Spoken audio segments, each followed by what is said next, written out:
This morning, cherry blossom lovers, well, you're in for a bit of a rude awakening down on the Tidal Basin with the rain and wind yesterday.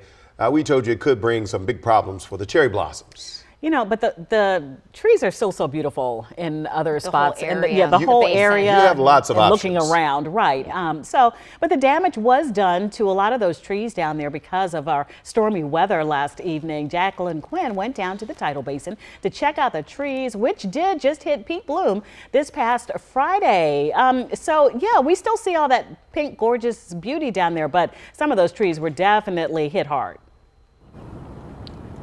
Yeah, I can still see a lot of that pink hue out here. So still very pretty for a picture. And I'm just wondering if these trees could talk, if they'd feel the same way I do. You know, just when I thought it would be safe to wear less layers, you know, we have this storm and it's actually colder this morning. So this is what you're seeing out here. OK, so some of the branches stripped of those petals and you see some of those leaves coming out, but you still see some of these pretty blossoms out here.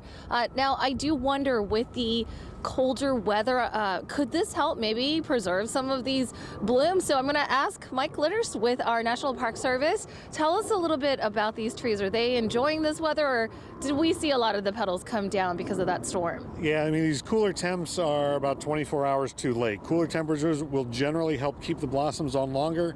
We had 3 straight days of 80 degrees.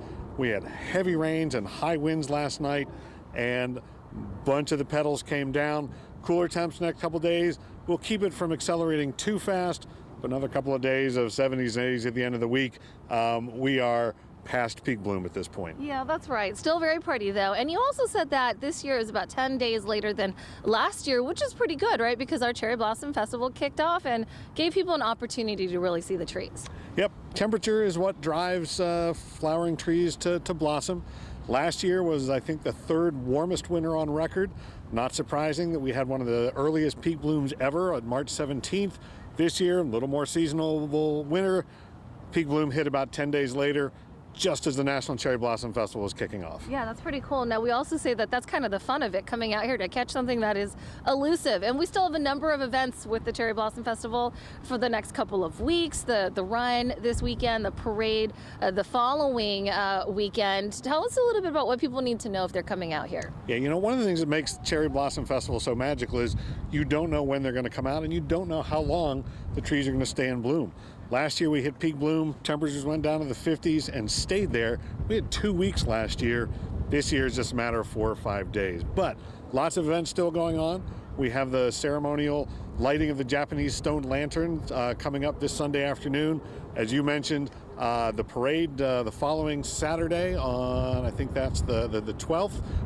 NationalCherryBlossomFestival.org.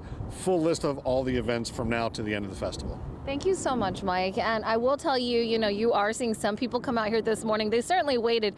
They weren't really out here at 5 a.m., but the advice is still to take public transportation to get down here because there's not really a whole lot of parking anyway, so you can take the metro down out here. So again, if you're just, you know, wondering if I can still make it out here to take some pictures, you should, because you really do have kind of an opportunity here with especially less of the crowds. For now, I'll send it back to you guys. Yeah, all right, Jacqueline Quinn, almost 4,000 of these cherry blossom trees in the DC area, 12 different varieties. So you do have some options if you want to look at some cherry blossoms. All right, Jacqueline Quinn, thank you very much.